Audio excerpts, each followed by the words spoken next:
Premier match aller, 2-0 contre Kiyovu. C'était un peu un match difficile. Comment tu analyses cette première partie de cette huitième de finale de Coupe de la Paix? Comme vous savez, Kivu est une bonne équipe, coriace, très coriace défensivement. C'est une équipe qui joue avec un bloc bas et qui cherche les longues passes sur les côtés. Donc on les a étudiés le match aller, qu'on a raté, match de championnat dernièrement. Donc aujourd'hui, c'est notre 9e match en 15 jours. C'est un peu difficile. C'est pour ça que j'ai essayé de gérer le groupe en 2 parties. Comme ça, on va régénérer notre effort physique pour le prochain match vendredi. On joue contre la police, donc c'est aberrant de jouer alors que la FIFA demande minimum 72 heures entre un match et un match. On est obligé ici de jouer tous les 48 heures, c'est un peu difficile. Mais j'ai essayé de préparer l'équipe sur le plan mental, bien sûr, sur le plan physique pour une bonne récupération. On a joué, on a pressé l'équipe adverse pour que ne pas, parce qu'on a compris que c'est une équipe qui veut jouer et que faire monter le ballon du derrière. Donc j'ai demandé à mes joueurs de presser haut, de ne pas leur donner l'occasion d'avoir la confiance d'abord et surtout d'attaquer avec une attaque placée du derrière. Ça a très très bien marché et comme vous avez vu, on a dominé tout le match, on a raté beaucoup de buts, mais finalement on a gagné. Donc c'est une bonne initiative pour le moral des joueurs, surtout pour le prochain match. Alors, quel était le message ton message à la mi-temps? Parce qu'on a vu des buts à la deuxième mi-temps. Je pense qu'il y a un spécial message pour... Pas non message, mais une correction surtout, une correction tactique. Parce qu'en premier temps, on joue beaucoup sur les ailes, avec des combinaisons, avec des centrages. Mais moi, c'est vrai qu'on a respecté le schéma tactique qu'on a tracé, mais je demande à mes attaquants d'être tout à côté. Qu'on ne doit pas dépasser 5-6 mètres, au lieu de jouer sur 50 mètres. Donc voilà, ça a marché. On a géré la situation, on a marqué le premier but qui nous a libérés, et puis le deuxième but, et puis on a raté 4e but. Mais pour moi, c'est un match qu'il fallait gagner, qu'il fallait prouver à nos enfants qu'on est là, qu'on est présent, qu'on est prêt pour la coupe, pourquoi pas, et pourquoi pas le championnat aussi. Vous avez fait pas mal de changements. Quelle image vous a donné l'image de l'équipe après ce changement de joueurs et puis de vous gagner ce match? Ah oui, après 9 matchs, entre 8 et 9 matchs on a joué durant les 15 jours, je savais que l'équipe, les joueurs vont être essoufflés, c'est normal. Parce que comme vous savez, un joueur, ça ne joue pas tous les 2 jours, 3 jours. Mais un joueur, ça joue 2 matchs maximum par semaine.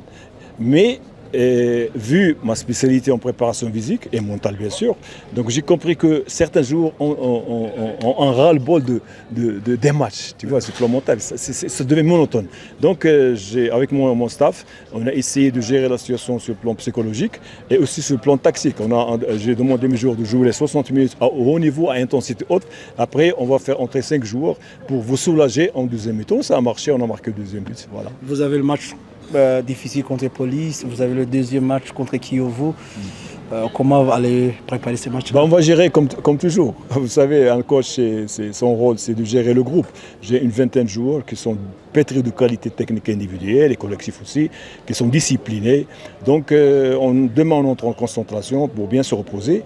Et demain, on va essayer de trancher sur l'équipe qui va jouer le match de la Police. C'est un derby, c'est un match à titre. Donc nous, on dépasse la Police de 4 points. On va essayer de gagner, pourquoi pas. Donc on n'aura pas la pression. Même match, moi, ça m'arrange parce qu'on aura toujours les 4 points. Donc on va chercher autre chose. Je ne veux pas dévoiler comment on va jouer, ni l'équipe qui va jouer, parce que c'est un secret technique. Les analystes du football rwandais disent qu'il y a beaucoup de matchs, c'est vrai. Mais sur le cas des APR, Taleb a une large groupe. C'est à vous de manier, de jouer. Par exemple, Lamine Ba, Pavi, Ramazan. Il y a plein de joueurs qu'on envoie. Est-ce que c'est à vous de les utiliser? Non, parce que j'ai 20 joueurs comme tout le monde. J'ai 10 étrangers. Donc il y a toujours 2 qui sont dehors. Donc on n'a pas beaucoup de joueurs comme ils pensent. Oui, je vais avec mon actif. Et puis c'est quoi un match? Quand on joue un match, il faut chercher les capacités individuelles, techniques et physique et mentale du joueur pour établir une équipe homogène, qui a une relation, une connexion technico-tactique. Si moi je me permets de jouer chaque match avec une équipe, on n'aura pas cette complicité. Donc, Il fallait trouver les automatismes. les automatismes, c'est une équipe qui joue toutes les semaines. Comme tu as vu les grands clubs, quand ça change, ça perd. Barcelone, il a perdu 4-0, il a perdu 2-1 hier, parce que le coach commence à changer. Donc moi, je joue avec une équipe qui se complète. Chaque joueur complète l'autre sur le plan technico-tactique. Il sait là où il demande le ballon, il sait comment il part, moi je le couvre. Donc c'est des automatismes qu'on travaille à l'entraînement et la correction c'est le match.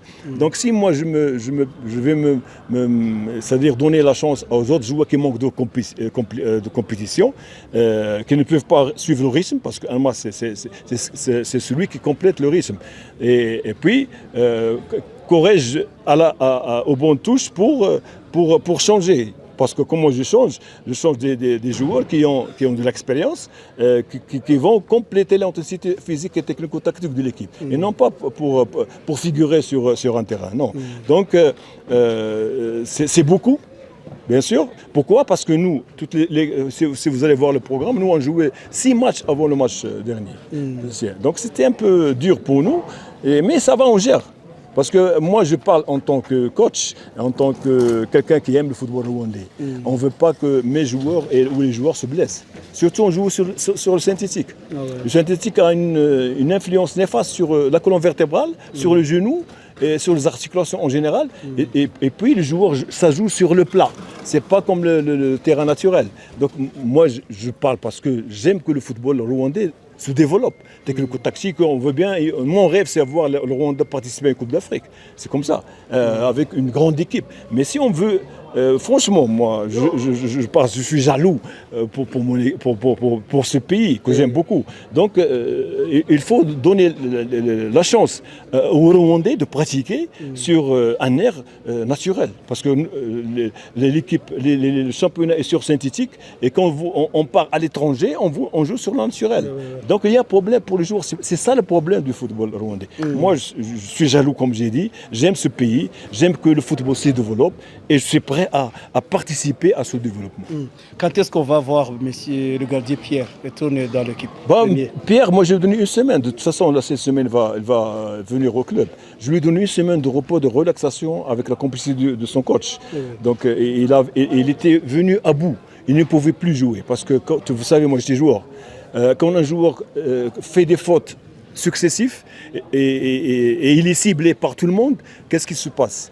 Ce joueur-là, il commence à douter de ses capacités techniques. Et quand il doute, il va commettre encore des fautes. Donc pour lui, c'est un suicide. Mais moi, je suis éducateur, je suis professeur, je suis le père de ces joueurs. Donc je lui ai parlé dans mon nom avec son coach pour qu'il se refuge seul. Il va s'auto-critiquer, il va penser, on lui a même donné des vidéos et son coach, M. El Hadj, lui a donné des vidéos de tous les matchs qu'il a fait et comment on va le corriger, surtout sur le plan mental. Mais techniquement, il est bien. Seulement, il n'y a pas un problème dans sa famille, en dehors du terrain, qu'est-ce qu'il y a? Non, il n'y a rien. C'est notre fils. Sinon, on serait à son côté. Donc, il n'y a aucun problème. De toute façon, moi, je n'ai jamais eu de problème durant 32 ans de carrière. Je suis le rassembleur, je suis le père, je suis l'éducateur, je suis le professeur et je me comporte même avec mes joueurs en fonction de leur âge. C'est-à-dire, s'il est un peu à la trentaine, je le comporte comme ami. S'il a 20 ans, c'est mon fils. C'est comme ça, c'est mon rôle d'éducateur. Donc, il n'y a aucun problème, au contraire. Comment lui, il a appris ça? Est-ce qu'il a pris combien de punitions? Non. Avec son coach, on a eu un entretien d'homme à homme. Donc, et lui, il a compris. Parce que lui, il ne pouvait plus. Il attendait à ce que je lui donne un repos. Donc, pas de problème. Et on lui a même envoyé un coach pour qu'il entraîne, attention.